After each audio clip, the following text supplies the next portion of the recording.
I don't think that the economy is recovering at all. We have in emerging economies a slowdown.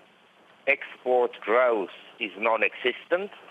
And now, and I have been writing about this now for the last 2 years, we have geopolitical problems, A, in Ukraine, and B, in the East China Sea.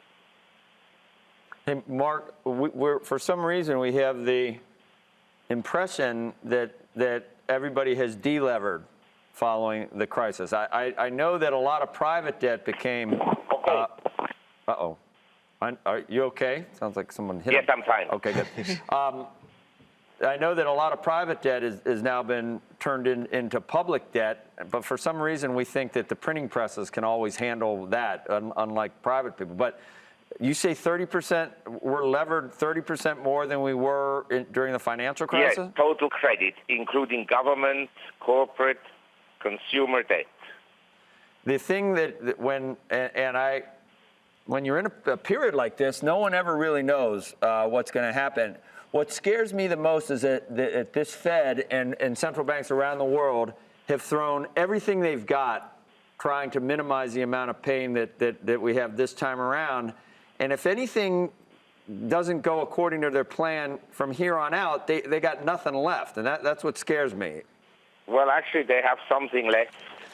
And this is throw even more money down the drain.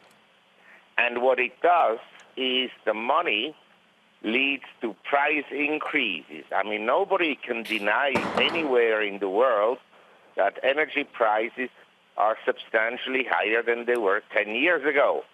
Nobody can deny that food prices are up. Nobody in the U.S. can deny that insurance premiums are going up, and so forth and so on.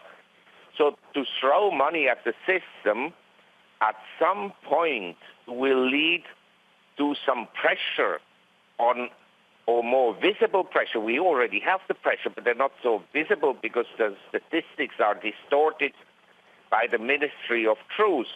But once it comes out, the policies will be perceived as a failure.